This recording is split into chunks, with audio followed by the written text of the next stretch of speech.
पुराणानाम् आलयं करुणालयं नमामि भगवत्पादं शंकरं लोकशंकरं शंकरं शंकराचार्यं केशवं बादरायणं सूत्रभाष्यकृतौ वन्दे भगवन्तौ पुनः पुनः ईश्वरो गुरुरात्मेति मूर्तिभेदविभागिने व्योमवद्व्याप्तदेहाय दक्षिणामूर्तये नमः। ॐ सदाशिवसमारम्भां शङ्कराचार्यमध्यमाम् अस्मदाचार्यपर्यन्तां वन्दे गुरुपरम्पराम्। ॐ सहना भवतु सहनौ भुनक्तु सह वीर्यं कर्वावहै तेजस्विनावधीतमस्तु मा विद्विषावहै। ॐ शान्ति शान्ति शान्तिः।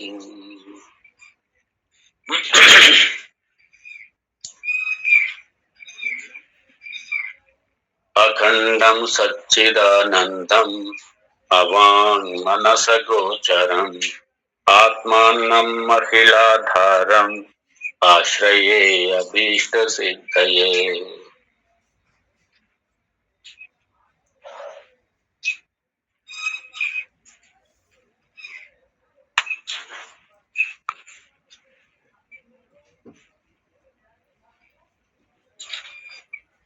पैराग्राफ 29-29।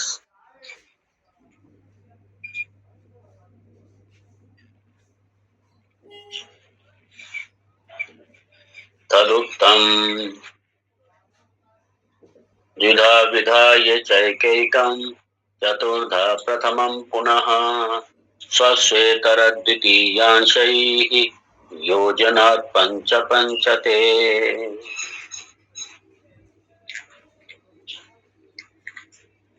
सोचा इसको थोड़ा सा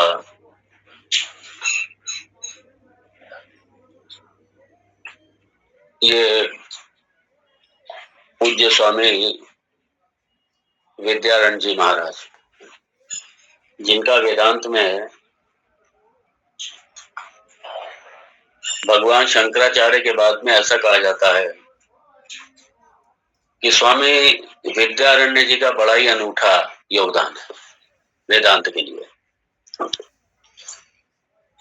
उनकी पंचदशी और उनकी और भी कृतियां, दृश्य विवेक, ये भी उन्हीं का है। पंचदशी भी बड़ी अनूठी कृति है। ये मनन ग्रंथ है, ये शंकाओं की निवृत्ति है। इसमें जितने नॉन वेदांती हैं, मतलब नॉन अद्वैती हैं, वेदांत का मतलब अद्वैत से, ये भी समझ लीजिए। हालांकि द्वैतवादी भी अपने आप को वेदांती लिखते हैं, विशिष्ट अद्वैत, अद्वैतवादी, द्वैतवादी और भी कई हैं, वो अपने आप को वेदांती लिखते हैं। लेकिन जब वेदांत की बात आती है, वेदांत मतलब अद्वैत वेदांत।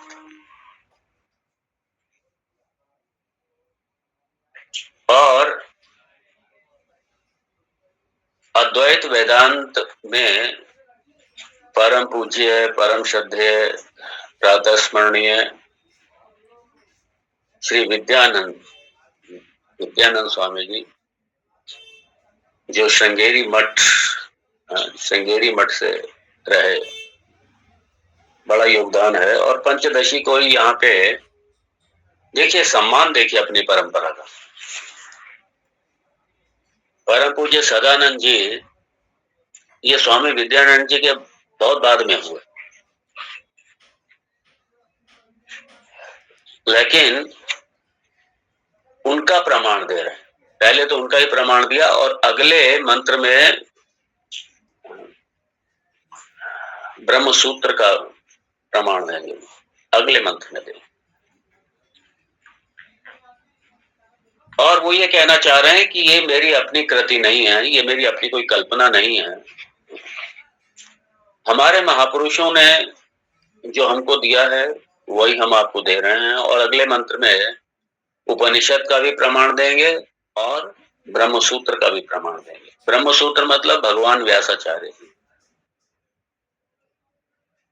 इसलिए जो अपनी जो परंपरा है वेदांत की, ये भगवान दक्षिणामूर्ति, महर्षि वशिष्ठ, व्यासाचार्य जी, भगवान शक्ति, नारायण स्वयं,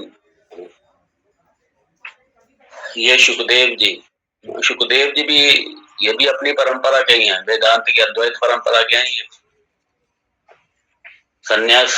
सन्यासियों के शिरोमणि हैं ये भी। भगवान गौड़ पादाचार्य जी, भगवान गोविंद पादाचार्य जी, भगवान शंकराचार्य जी और उनके बाद के उनके शिष्य, इसलिए अपनी परंपरा में है, गुरु परंपरा में।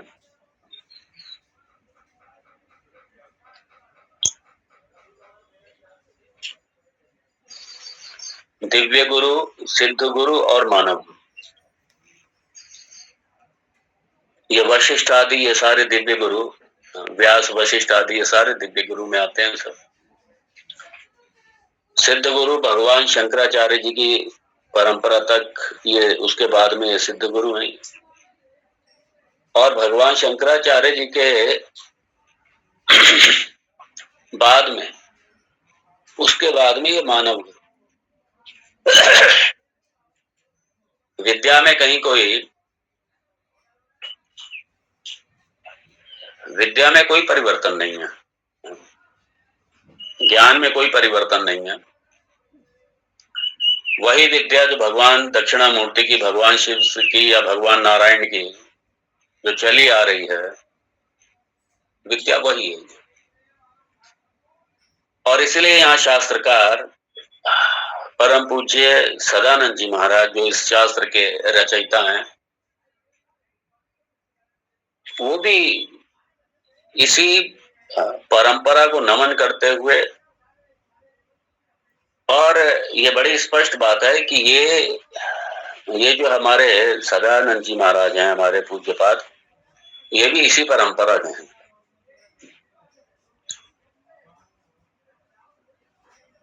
और शायद ये स्वामी विद्यारण्य जी महाराज उनके दादा गुरु या परदादा गुरु में आते हैं शायद। तो अपनी ये शांकरी परंपरा के ही आचार्य हैं ये। इसलिए वेदांत में बड़ा आदर है। इसलिए वेदांत सार का अद्वैत वेदांत में एक अच्छा बड़ा स्थान है। इसलिए हम लोग इस पे सत्संग भी कर रहे हैं। तब इसलिए उन्होंने पहले तो परम पूज्य स्वामी विद्यानंद जी का ये प्रमाण दिया पंचदशी को लेकर के, विधा विधाय चैकैकम।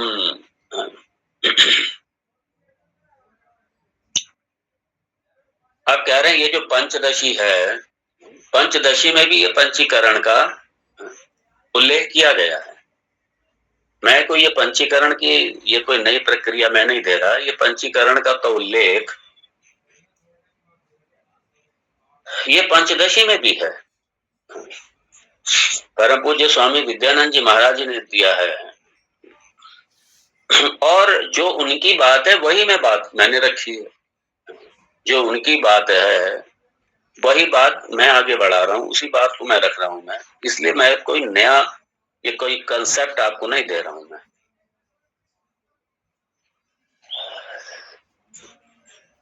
इसलिए यदि कोई शास्त्रकार, यदि कोई विद्वान कोई शास्त्र के विरुद्ध अपनी बात रखता है, वेद के विरुद्ध अपनी बात रखता है, तो हमारे यहाँ वेद बाह्य जो है वो नास्तिकों में आते हैं हमारे यहाँ। अब इसलिए ये जो अब ये बहुत से ऐसे कई, मैं देखो वर्तमान में कई ऐसे पता नहीं कौन कौन निकल करके आ गए, और जिनकी फिलॉसफी नहीं, कोई कुछ नहीं, अपने अपनी ढपली और अपना अपना राग, पता नहीं क्या क्या कह रहे हैं।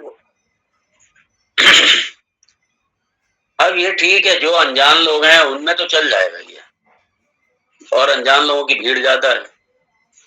क्योंकि शास्त्र का लोगों के पास इतना है नहीं, इसलिए पता नहीं कौन कौन। मुझे अभी 2 दिन पहले 3 दिन पहले किसी ने ये हरियाणा के जो रामपाल जी उनकी मुझे 2-3 पुस्तकें भेंट करी। स्वामी जी आप इसको जरूर देखिएगा, बहुत अच्छी पुस्तकें हैं। मैं क्या करूंगा, क्योंकि समाज में जब तक शास्त्र का एक्सपोजर नहीं होगा, लोगों को शास्त्र के बारे में पता नहीं चलेगा, तब तक इस तरीके के हमारे इस तरीके के महापुरुष होते रहेंगे। अब उन्होंने दी, मैंने भी चलो ले ली, और उसके बाद में देखा तो रामपाल जी बैठे हैं इसमें। ठीक है, जब देखा तो एक पेज ही पढ़ा बस उसका, वही सब अपनी कल्पनाएं, अपना सब कुछ, कोई मुंह सर नहीं, कोई बेस नहीं, कोई आधार नहीं, कुछ नहीं। हमने हाथ जोड़ के किनारे रखी, हमने कहा हे भगवान, और उस व्यक्ति पे तरस आया, समझ गया उस बेचारे को पता ही कुछ नहीं है। और ऐसे लोगों की संख्या ज्यादा, इसलिए जो वेद सम्मत बात करने वाले हैं, वेद अनुकूल बात करने वाले हैं,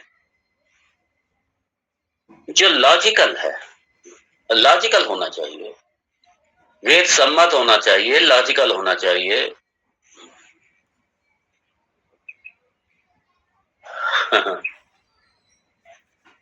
तो ये श्रुति स्मृति और अनुभव गम्य, ये प्रमाणों से प्रमाणित हो, फिर कोई समस्या नहीं। इसलिए यहाँ पे ये प्रमाण दे रहे हैं पंचीकरण को लेकर के स्वामी विद्यारण्य जी का, और कह रहे हैं कि उन्होंने भी ये पंचीकरण की चर्चा पंचदशी में की है। द्विधा विधाये चैकैकम, एक एक तत्व को द्विधा विधाये, 2 भागों में बांट करके, पहले 2 भागों में बांट लिया एक एक को, फिर चतुर्धा प्रथमम पुनः, फिर चतुर्धा प्रथमम पुनः, फिर एक भाग को, जो 2 भाग हुए थे उसमें से एक भाग को 4 भागों में फिर बांट दिया गया। हम लोग कल देख चुके हैं, ये चूंकि प्रमाण दिया तो इसलिए देखेंगे। फिर उसके बाद में क्या हुआ, स्व इतर द्वितीयांशैः, स्व इतर द्वितीयांशैः, तो अपने से अलग, इसको हटा दीजिए प्लीज, इसको हटा दीजिए, हटा दीजिए, डिस्टर्बेंस है, हटा दीजिए इसको। मैं बोल ही रहा हूं, समझा रहा हूं, कोई दिक्कत नहीं है। तो स्व इतर द्वितीयांशैः, उसके बाद में अपने अपने जो 50% अपना जो भाग था, वो अपने अपने से इतर जो दूसरे अंश हैं उसके अंशों को, मतलब 1/8 जो दूसरों के अंश है उनको लेकर के स्व इतर द्वितीयांशैः योजना पंच पंचते, और इस तरीके से प्लानिंग के अनुसार जोड़ करके ये पंच, ये सारे तत्व जो है पंच हो जाते हैं, ये सारे तत्व पंच हो जाते हैं।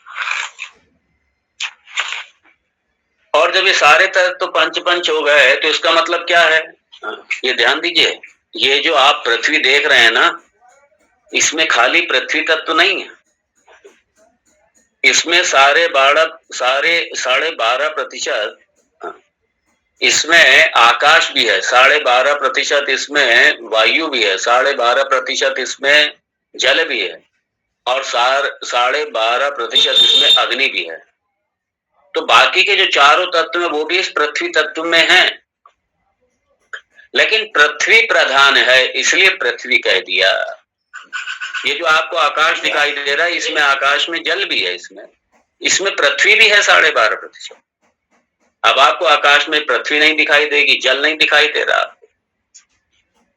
आपको इसमें अग्नि नहीं दिखाई दे रही आकाश में, आपको आकाश में अग्नि नहीं दिखाई दे रही और आपको आकाश में वायु भी दिखाई नहीं दे रहा, लेकिन इसमें सारे तत्व हैं, चारों तत्व हैं इसमें।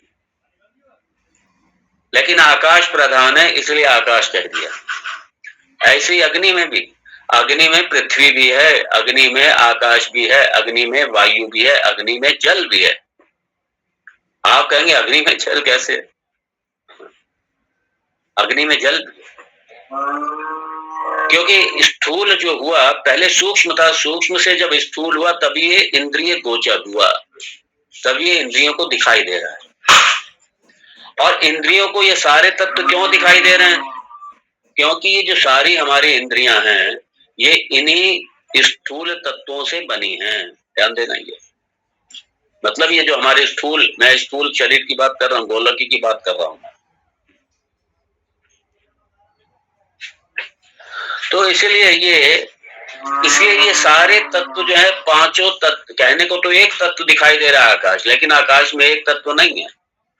आकाश में पांचों तत्व हैं, वायु में पांचों तत्व हैं, पृथ्वी में पांचों तत्व हैं, जल में पांचों तत्व हैं, अग्नि में पांचों तत्व हैं। इसलिए स्थूलीकरण होने पे ये सामने स्थूलीकरण स्पष्ट हमारे सामने दिख रहा है।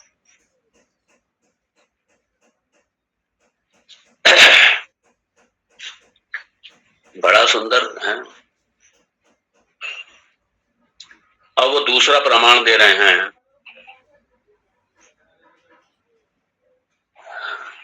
अगले मंत्र में, अगले पैराग्राफ में प्रमाण दे रहे हैं ब्रह्म सूत्र का और उपनिषद का। आइए देखते हैं। अस्य अप्रामाण्यम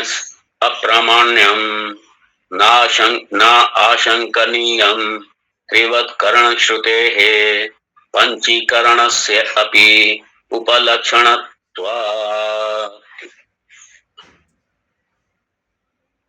अब यहाँ पे छांदोग्य उपनिषद के 6ठे अध्याय में त्रिवत्करण, इसका उल्लेख है।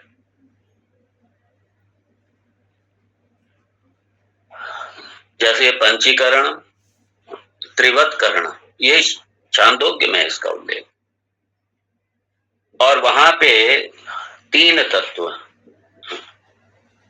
वहां पे तीन तत्व अग्नि, जल और पृथ्वी, इन तीन का त्रिवत्करण बताया है। और वहां पे अग्नि, जल और पृथ्वी से लेने का आशय ये है कि आकाश और वायु, आकाश और वायु जो है, आकाश वायु जब तक रहता है तब तक नाम रूप प्रकट नहीं होते, आकार नहीं प्रकट होता, और आकार के बाद ही नाम देंगे आप उसको, नामकरण आकार के बाद ही आएगा। और अगर नाम है तो इसका मतलब आकार भी होना चाहिए। आप वैसे उल्टा सीधा नाम नहीं, जिसका कोई आकार नहीं, आप नाम नहीं दे सकते उसको। तो इसलिए नाम रूप की उत्पत्ति वो अग्नि के बाद में होती है। जब अग्नि प्रकट होता है तो अग्नि आपको दिखाई देगा, आपको वायु दिखाई नहीं दे रही। आप वायु को महसूस कर सकते हैं त्वक इंद्रिय से, सिर्फ आप वायु को देख नहीं सकते। नहीं, वायु दिखाई देती है जब धूल उड़ती है। अरे धूल उड़ती है वो आप मिट्टी दिखाई देगी आपको, वायु नहीं दिखाई देगा आपको। जो पृथ्वी तत्व है वो आपको दिखाई देगा धूल में। वो धूल जो दिखाई दे रही है वो वायु नहीं है, वो क्या है? वो मिट्टी है। वायु का तो त्वक इंद्रियों से सिर्फ स्पर्श करेंगे आप, इसलिए वायु त्वक इंद्रिय, क्योंकि त्वक इंद्रिय का विषय है वायु, इसलिए त्वक इंद्रिय से आप वायु का स्पर्श कर लेंगे। आपके बदन से स्पर्श करती हुई जाएगी तो आपको क्या लगेगा? वायु चल रही है, वायु है। दूसरा, आप श्वास ले रहे हैं, छोड़ रहे हैं, तो इसका मतलब वायु है, प्राण वायु है। आप श्वास ले रहे हैं, छोड़ रहे हैं। इसलिए जहां पे वायु एकदम बंद हो जाती है, एकदम बंद हो जाएगी वायु, वहां पे क्या होगा? आप श्वास नहीं ले सकते। तो जब अग्नि प्रकट होता है तभी आकार प्रकट होता है। अग्नि और जल, ये जल आकार देता है। जो हमारा शरीर ने जो आकार लिया हुआ है ना, ये जल ने आकार दिया है। अग्नि सहयोगी है, जल ने आकार दिया है, जल आकार देता है। जल नहीं है तो आकार नहीं ले सकता। तो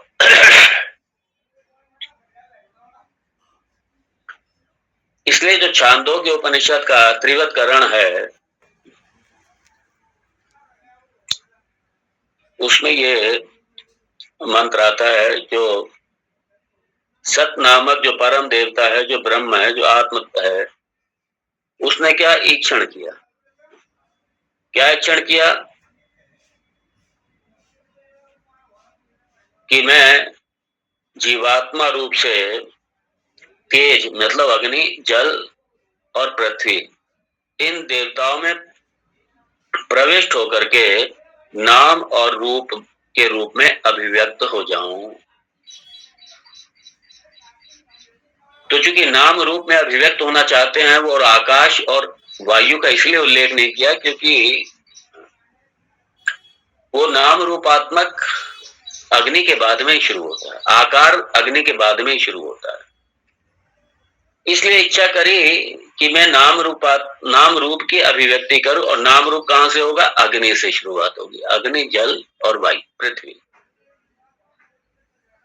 तो इसलिए अब जब तीनों का त्रिवत्करण, जैसे पंचीकरण 5 का हुआ, ऐसे ही त्रिवत्करण, जब तक अग्नि, जल और पृथ्वी, इन तीनों का त्रिवत्करण, अर्थात जब तक ये तीनों एक दूसरे में घुले मिलेंगे नहीं, तब तक इनका स्थूलीकरण नहीं होगा, तब तक नाम रूप की अभिव्यक्ति नहीं होगी तब तक।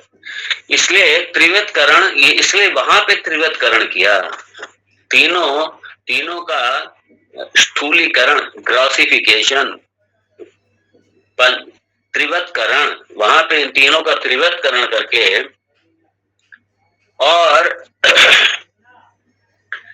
और तीनों में ही प्रवेश करके नाम रूप की अभिव्यक्ति की। इसलिए जो त्रिवत्करण है, ये क्या है? ये उपलक्षण है। किसका उपलक्षण है? उपलक्षण मतलब संकेत है। इसके माध्यम से हम पंचीकरण को भी समझ सकते हैं। जब त्रिवत्करण होता है तो फिर पंचीकरण भी है। तो इसलिए मैं कोई नया कंसेप्ट में ये नहीं दे रहा पंचीकरण का। ये जो त्रिवत्करण है, ये तो हमारे शास्त्र में, हमारे वेद में, आपने वेद प्रमाण मांग रहे हैं ना, तो हम दे रहे हैं आपको वेद प्रमाण। आप उठा के देखिए छांदोग्य उपनिषद, वेद प्रमाण है। और वहां पे ये सृष्टि, अग्नि, जल और पृथ्वी, वहां पे इन तीन की चर्चा हुई है और इसलिए त्रिवत्करण का प्रतिपादन हुआ है। तो यहाँ पे इसलिए अगर पंचीकरण का जहां पे प्रतिपादन हुआ है संकेत रूप से, उपलक्षण रूप से, इसलिए कहा उपलक्षणत्वात्, पंचीकरण से उपलक्षणत्वात्। जो पंचीकरण है उसका उपलक्षण या संकेत रूप से क्या है? त्रिवत्करण श्रुते, त्रिवत्करण।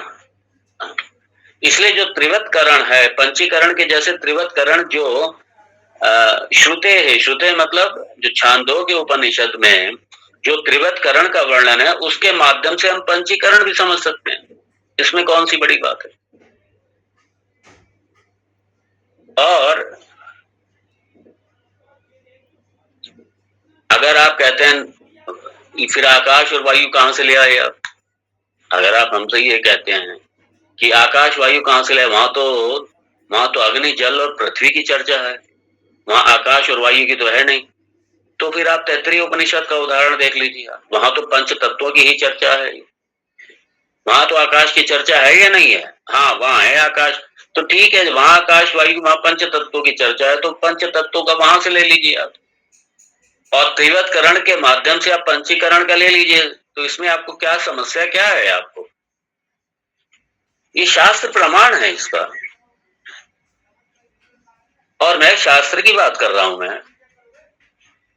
मैं आपको प्रमाण दे रहा हूं, मैं शास्त्र प्रमाण है ये हमारी अपनी कपोल कल्पना थोड़ी है हमारी कोई।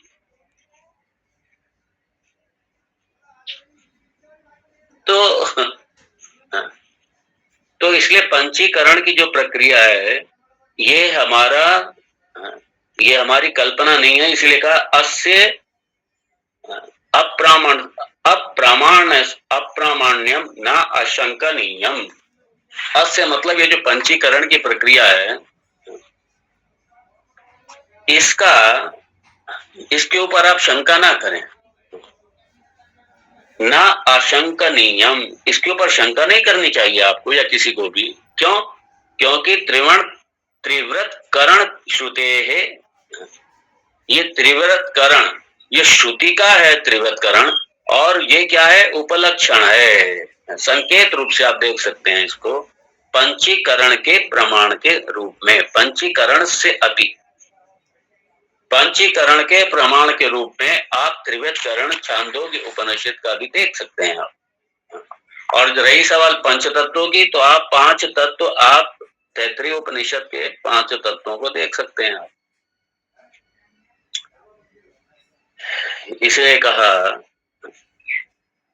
ये प्रमाण है। इसलिए ये जितने ये भगवान जाने नए कौन पैदा हो जाते हैं शास्त्र। अच्छा, लोगों को भी कोई लेना देना नहीं शास्त्र, उनको तो ये छोटी मोटी समस्याएं हैं, उनके घर में स्थिति ठीक नहीं चल रही, उनके घर में कलह क्लेश है छोटा मोटा, तो बस इसी का समाधान करते। तो उन्हें कोई ऐसा मिल जाए कोई बस ये जो ये छोटी मोटी समस्याओं को समाधान कर दे, बस दैट्स ऑल, खत्म।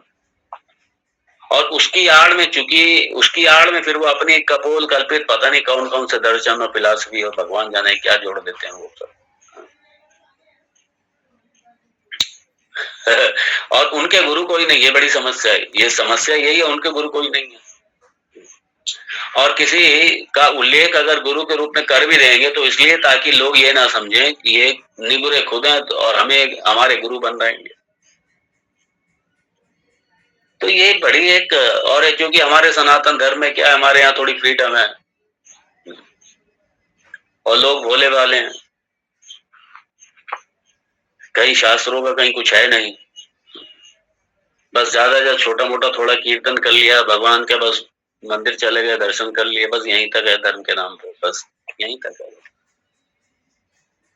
और अगर कोई समस्या, कोई परेशानी, कोई दुविधा, कोई दिक्कत आती है, फिर वो छोटा मोटा इधर उधर भागते हैं, कहीं कोई ज्योतिष के पास चलेगा, कहीं किसी उसके पास चलेगा, उसके पास चलेगा, बस इसके अलावा है ही नहीं। इसलिए एक हमारे बड़े अच्छे संत थे, वो कहते थे कि जब तक समाज अज्ञानी रहेगा, मतलब जब तक समाज को इन सब शास्त्रों का पता ही नहीं चलेगा, तब तक इस तरीके के कुकुर मुत्ते पैदा होते रहेंगे तब तक।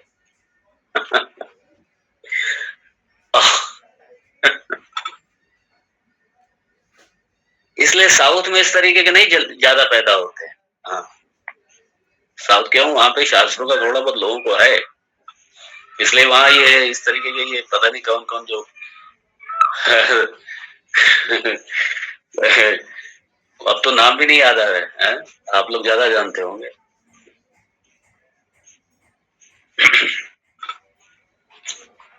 तो ये उपनिषद का प्रमाण दे रहे हैं।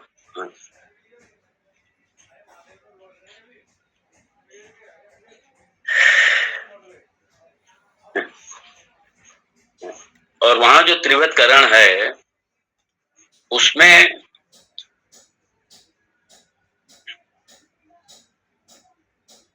इस तरीके से दिया है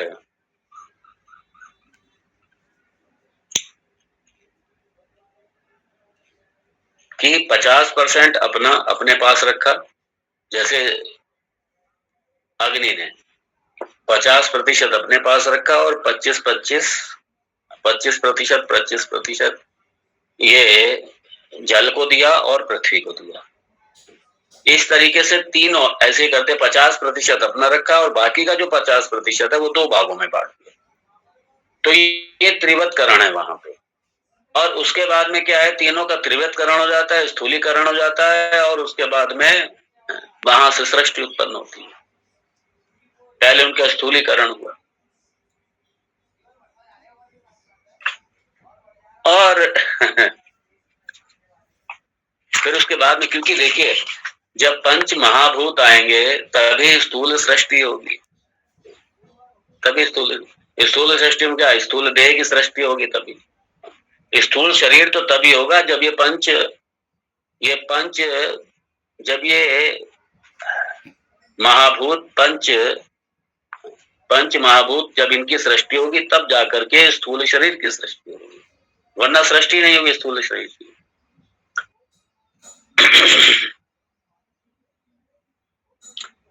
अब उसके बाद में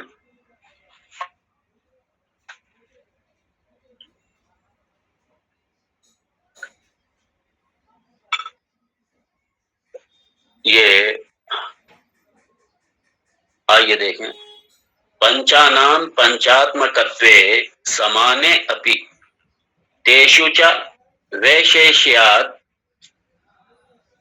तत्वादः तत्वादः, ये वैशेष्यात् तत्वादः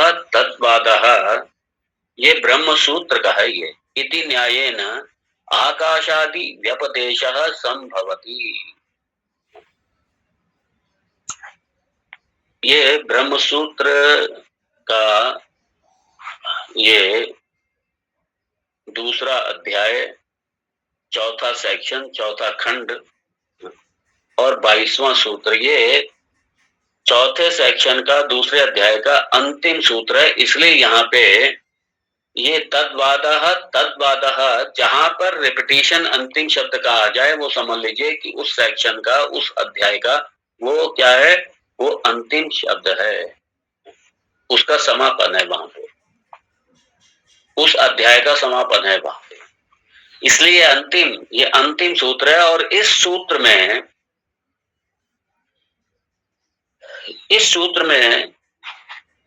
ये स्पष्ट किया गया है, ये पंचीकरण को स्पष्ट किया गया है।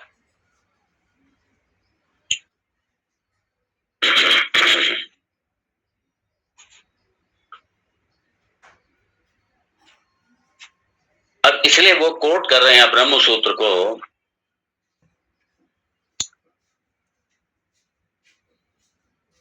और यहाँ पे स्पष्ट कर रहे हैं। वो क्या स्पष्ट कर रहे हैं, इति न्यायेन नायन आकाशादि व्यपदेशः संभवति।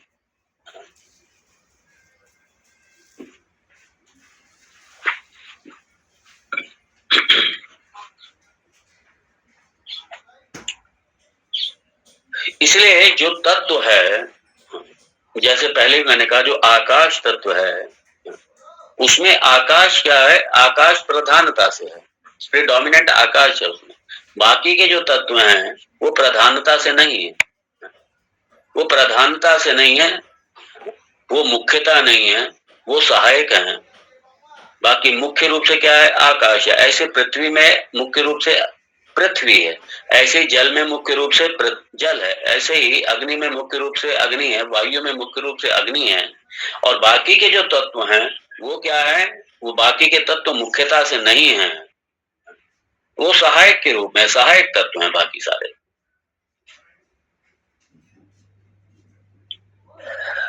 और यहाँ पे कहा वैशेष्यम, वैशेष्य मतलब क्या, वैशेष्य का मतलब प्रीडोमिनेंट, प्रभावकारी, विशिष्ट, वैशेष्यात्। तो वैशेष्य क्या है यहाँ पे, जैसे आकाश, आकाश का विशिष्ट वैशेष्य क्या है, आकाश का, आकाश तत्व का आकाश ये वैशिष्ट है, प्रीडोमिनेंट है, ये का वैशेष्यात्, वैशेष्यात्। और विशिष्ट क्या है, आकाश है, ऐसे हर तत्व का, हर पांचों जो महाभूत हैं उन पांचों महाभूतों में विशिष्ट, वैशेष्यात् क्या है, उसकी अपनी विशिष्टता है, उस तत्व की अपनी विशिष्टता है। बाकी सारे मुख्यता से नहीं है, बाकी सारे सहायक हैं,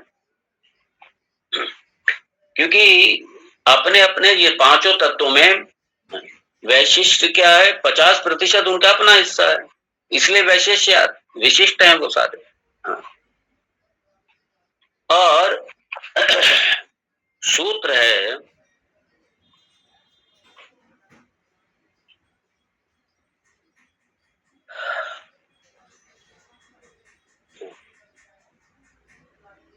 न्यायेन आकाशादि व्यपदेशः, आकाशादि व्यपदेशः।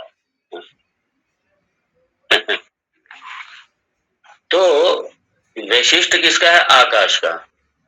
तो इसलिए व्यपदेशः संभवति, इसलिए जो डोमिनेंट है वो आकाश ही रहेगा उसमें। तो यहाँ पे ये संकेत कर रहे हैं कि यहाँ पे पंचीकरण हुआ है, और पंचीकरण जो हुआ है उसमें सारा क्या है, और ये आगे बड़ा सुंदर है। तदानीम आकाशे शब्द अभिव्यज्यते, वायौ शब्द स्पर्श वाग्नौ, शब्द स्पर्श रूप रूपाण्य, शब्द शब्द स्पर्श रूपाणि अपसु, शब्द स्पर्श रूप रसाः पृथिव्याम, शब्द स्पर्श रूप रस गंधाश्च। ये शायद मैंने पढ़ा नहीं मेरे ख्याल से, इसको पढ़ भी लेते। अस्य अप्रामाण्यम नाशंकनीयम त्रिवत्करण श्रुतेः पंचीकरणस्य अपि उपलक्षणत्वात् पंचानां पंचात्मकत्वे समाने अपि तेषु च वैशेष्यात् तत्वादः इति न्यायेन आकाशादि व्यपदेश संभवति। तदानीम् आकाशे शब्दः अभिव्यज्यते, वायौ शब्द स्पर्श वा अग्नौ शब्द स्पर्श रूपाणि अपसु, शब्द स्पर्श रूप रसाः पृथिव्याम, शब्द स्पर्श रूप रस गंधाश्च। अब ये इसको बड़ा क्लियर किया ब्रह्म सूत्र में, इसी पंचीकरण को लेकर के एक प्रमाण के रूप में इस सूत्र में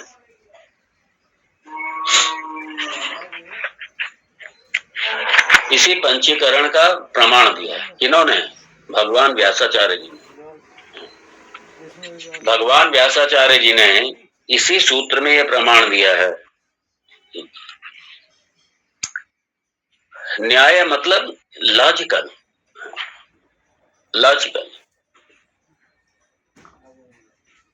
न्यायेन आकाशादि व्यपदेशः,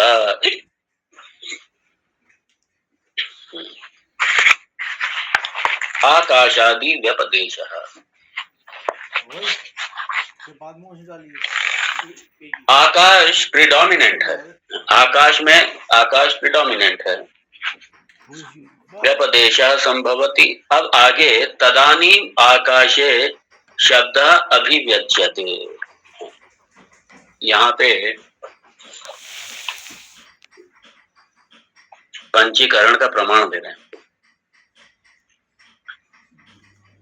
सूक्ष्म आकाश में, जो सूक्ष्म आकाश है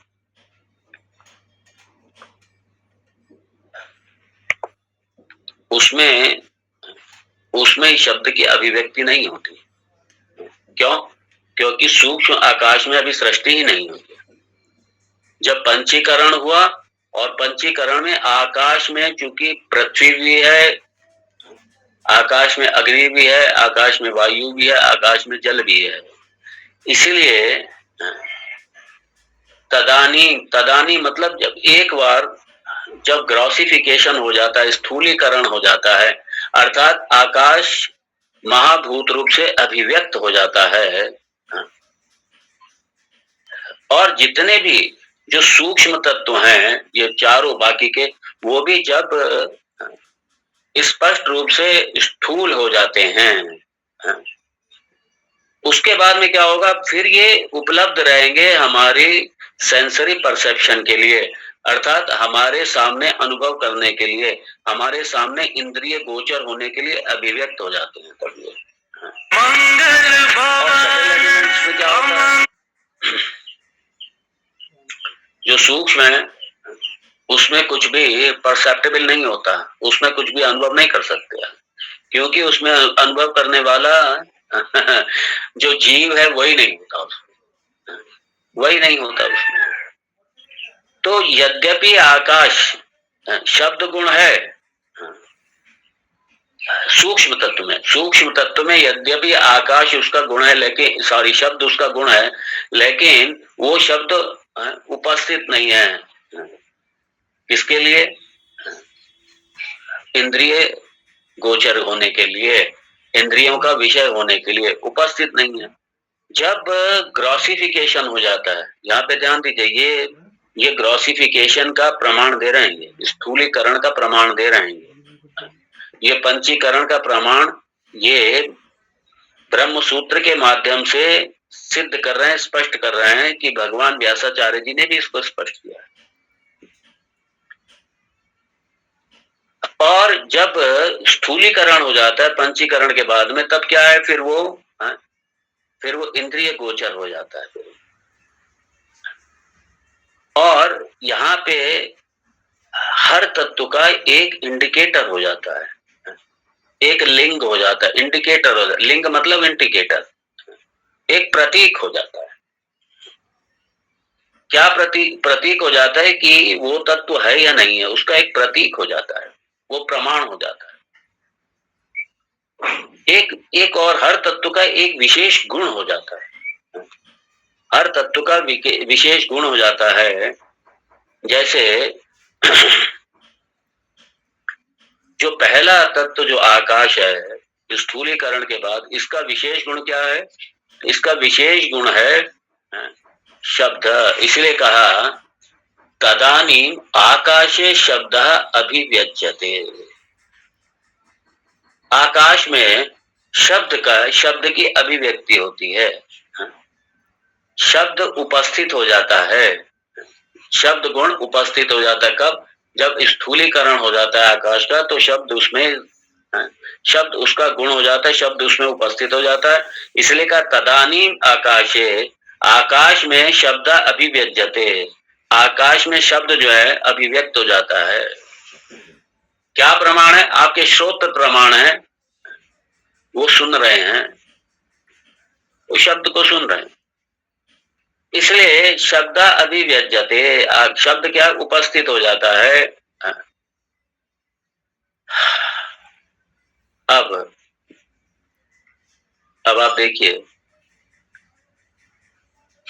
जैसे आप किसी हॉल में हैं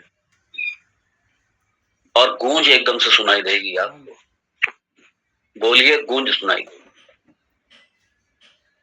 तो गूंज के रूप में भी उपस्थित है वो। और आप अपने हाथों को कानों पे रखिए, पंखा चल रहा हो खूब तेज, आपकी शां शां शां शां की आवाज आपके कानों में सुनाई देगी, ये शब्द सुनाई देगा आपको।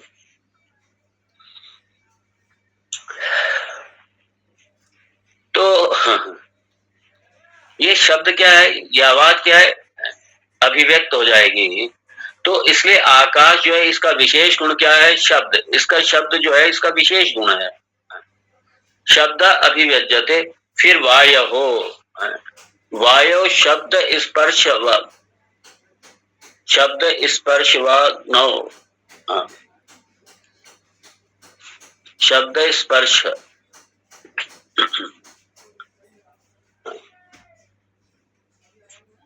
शब्द स्पर्शो, हाँ, वायु शब्द स्पर्शो, शब्द स्पर्शो ये द्विवचन है, इसलिए शब्द स्पर्शो। और अग्नौ, अग्नि में है। तो वायु के क्या है? वायु का जो अपना गुण है वो है स्पर्श, लेकिन चूंकि वायु आकाश के बाद में आया है, तो आकाश का जो गुण है वो भी वायु में रहेगा। इसलिए वायु में एक गुण जुड़ जाता है, शब्द तो रहेगा, साथ में एक गुण जुड़ गया। क्या जुड़ गया? स्पर्श। वायु का आपको स्पर्श महसूस होगा।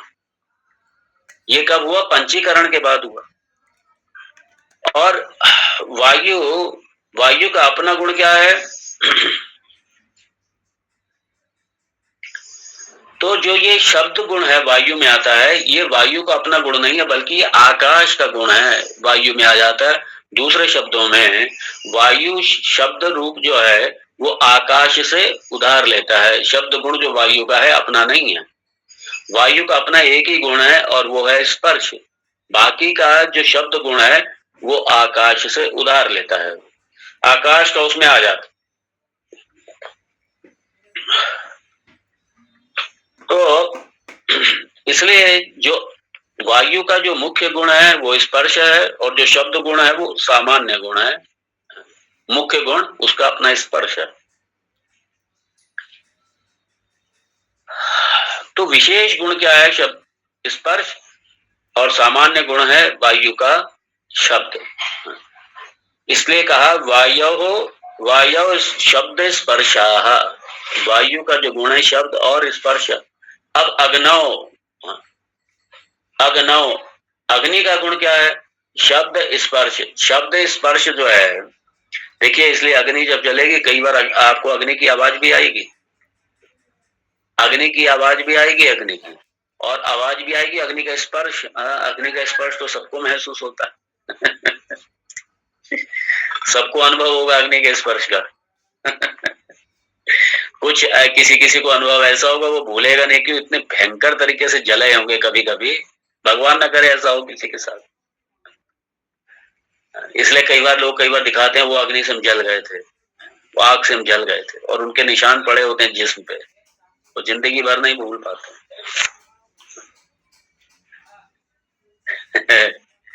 तो अग्नि का जो शब्द स्पर्श, शब्द और स्पर्श, ये दोनों अग्नि के गुण कहाँ के हैं? स्पर्श है वायु का और शब्द है जो आवाज है वो है आकाश की, और अपना क्या है? रूप। अब वो दिखाई देने लगता है।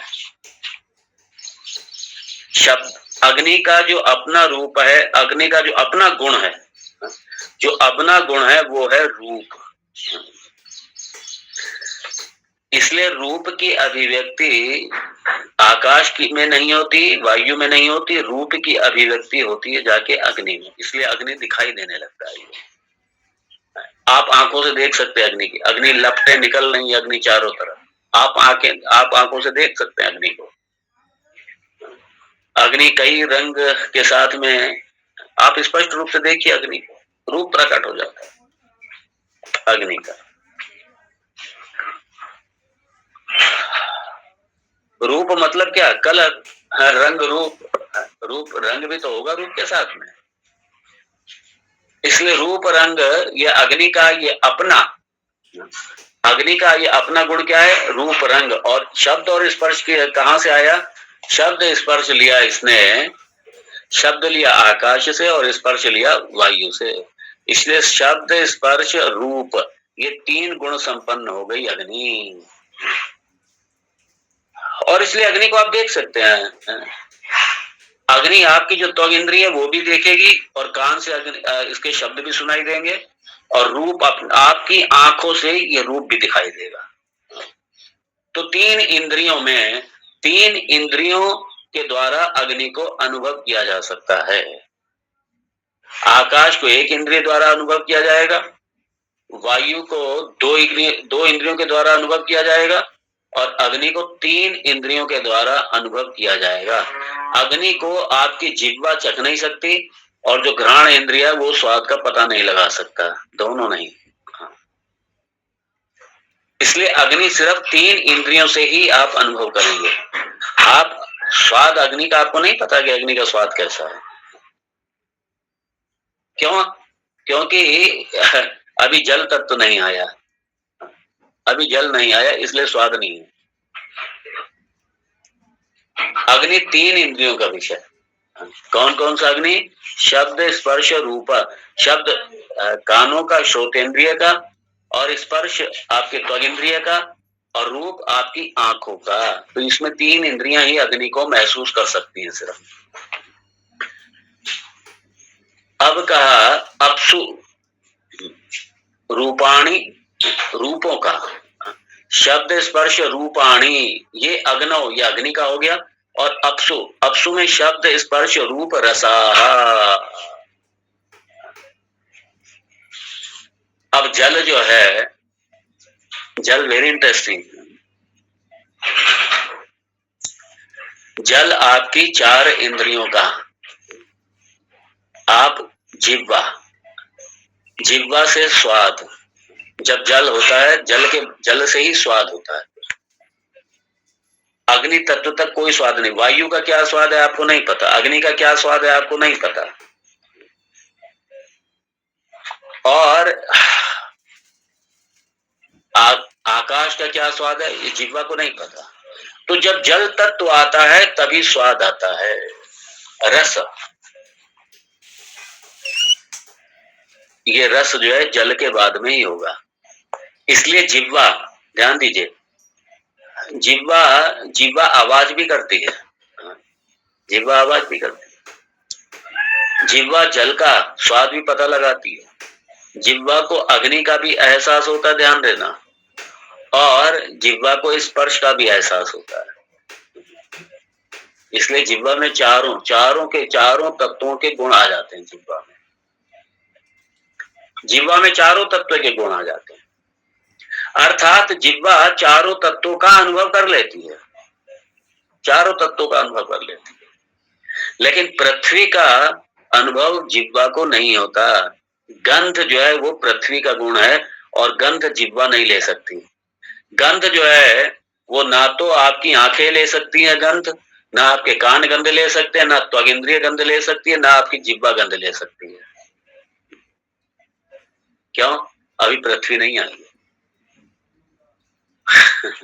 इसलिए यहाँ पे कहा शब्द स्पर्श रूप रसाह, ये किसका है? ये जल के गुण है, ये जल के गुण है। शब्द स्पर्श रूप रसाह, ये जल के गुण हैं। इसलिए जो जिह्वा है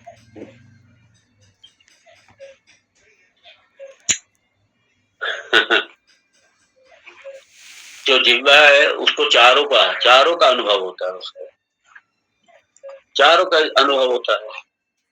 तो शब्द स्पर्श रूप रसाहा, इसमें नया रस जो है टेस्ट, रस मतलब टेस्ट। रस होगा तभी तो आप टेस्ट लेंगे, रस नहीं है तो टेस्ट आएगा। इसलिए अगर जल नहीं है तो आप टेस्ट ले ही नहीं सकते। आप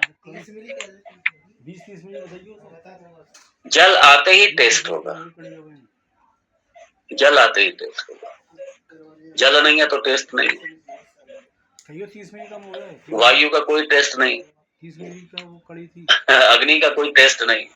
उससे कोई है ना, अग्नि का बस इतना है कि हाँ वो जला देगा, जल जाएंगे आप, बस इतना है, वो जलाएगा, वो टेस्ट नहीं है उसका। इसलिए रस जो टेस्ट है ये डोमिनेंट है, प्रीडोमिनेंट है, विशिष्ट है। ये जल का, ये जल में टेस्ट जो है विशिष्ट है, ये इसका अपना गुण है। जल का रस अपना गुण है।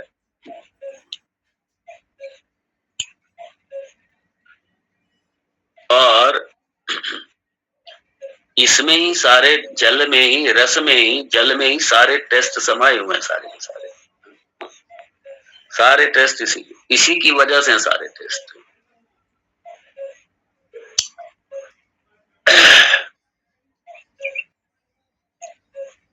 तो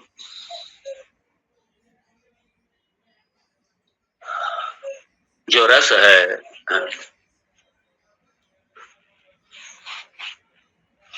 ये सारे टेस्टों का कॉम्बिनेशन है। जैसे मान लीजिए कलर है, तो कलर, ये जितने भी कलर हैं, जितने भी कलर हैं, आकार हैं, ये सारे के सारे ये अग्नि का, और इसलिए आंखें जो हैं, आंखें आकार, रंग और रूप ये देखने का कार्य आंखों का है। और आंखें बंद कर लीजिए तो आपको रंग रूप कुछ भी दिखाई नहीं देगा। और बाकी किसी जो इंद्रियां हैं उससे बाकी आप ये नाम रूप नहीं देख सकते, रंग रूप आप देख ही नहीं सकते और किसी इंद्रियों से। इस सब इंद्रियों की इसी तरीके से अपनी अपनी विशिष्टता है, सब इंद्रियों।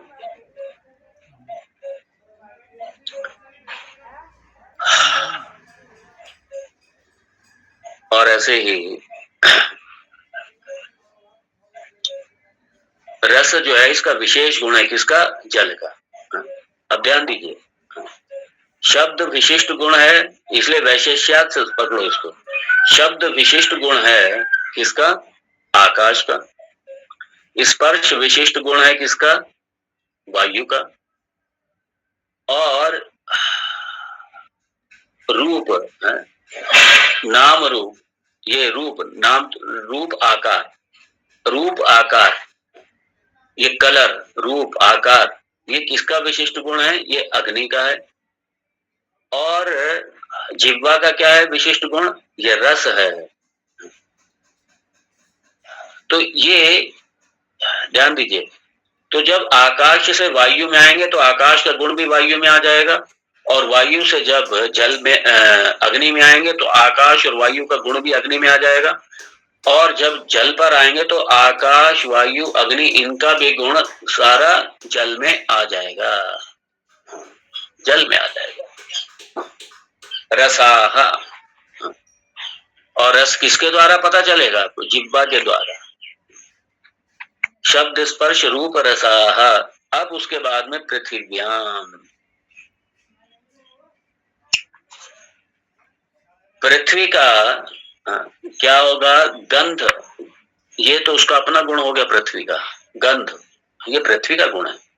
लेकिन शब्द स्पर्श रूप रस ये चारों पृथ्वी में आएंगे। इसलिए पृथ्वी में कहीं कोई आवाज होती है, जहां पे भी आवाज निकलेगी वो पृथ्वी का अपना गुण नहीं है, वो किसका गुण है? वो आकाश का। स्पर्श, पृथ्वी का आपको स्पर्श भी होगा, तो पृथ्वी में जो स्पर्श है वो किसका है? वायु का है। रूप, पृथ्वी का आकार आपको दिखाई दे रहा है, ये रूप किसने दिया? ये रूप दिया अग्नि ने। और रस, जिसकी वजह से पृथ्वी में सारा उत्पन्न हो रहा है, रस की वजह से। देखिए इसमें सारे तत्वों का समावेश होता है, बाकी दूसरे तत्वों का, तब जाके पृथ्वी उर्वरक बनती है, तब पृथ्वी में ऊर्जा संपन्न होती है ये, और तब पृथ्वी में जाकर के कुछ उत्पन्न कर पाती है। इसलिए पृथ्वी के अपना जो है वो तो गंध ही है, बाकी के चार गुण वो सामान्य गुण पृथ्वी के हैं, मुख्य गुण है उसका गंध। और इसलिए पृथ्वी में पांचों गुण अभिव्यक्त होते हैं। पृथ्वी में ध्यान दीजिए, आकाश में एक गुण अभिव्यक्त होता है, वायु में दो गुण अभिव्यक्त होते हैं, अग्नि में तीन गुण अभिव्यक्त होते हैं, और जल में चार गुण अभिव्यक्त होते हैं। पृथ्वी में पांचों गुण अभिव्यक्त हो जाते हैं, इसलिए पंच गुण संपन्ना पृथ्वी, पांचों गुण संपन्न। जल चार गुण संपन्न है, अग्नि तीन गुण संपन्न है, वायु दो गुण संपन्न है, आकाश एक गुण संपन्न है, और पृथ्वी पांच गुण संपन्न है। और हर तत्व के अपना एक एक गुण विशिष्ट है, और इसलिए कहा वैशेष्या, तत्वादः तत्वादः वैशेष्या। इसलिए अपने अपने गुणों की विशिष्टता के कारण ही, अब यहाँ पे ये क्यों दिया यहाँ पे प्रमाण के रूप में, कि ये पंचीकरण का ये प्रमाण जो है भगवान व्यास ने भी दिया है, श्रुति भगवती ने भी दिया है, हमारे आचार्यों ने भी दिया है। इसलिए ये मेरी कोई अपनी रचना नहीं है पंचीकरण, ये पंचीकरण का सिद्धांत हमारे शास्त्रों ने हमें दिया है। इसलिए कहा गंध, गंध ये पृथ्वी का ये अपना विशिष्ट गुण, और पृथ्वी का शब्द स्पर्श रूप रस गंधा। आकाशे शब्द अभिव्यज्यते, वायौ शब्द स्पर्श, वायौ शब्द स्पर्श, और अग्नौ शब्द स्पर्श रूपाणी, और अपसु जल में शब्द स्पर्श रूप रसाह, ये जल का है ये। और पृथ्व्याम, पृथ्वी में शब्द स्पर्श रूप रस गंधा, ये पांचों इसके गुण पृथ्वी में आते हैं। ये एक बड़ा ही लॉजिकल, और ये हमारे स्पष्ट अनुभव के लिए है। ये हमारे, आप पृथ्वी में पांचों गुणों का आपको अनुभव होगा, पांचों गुणों।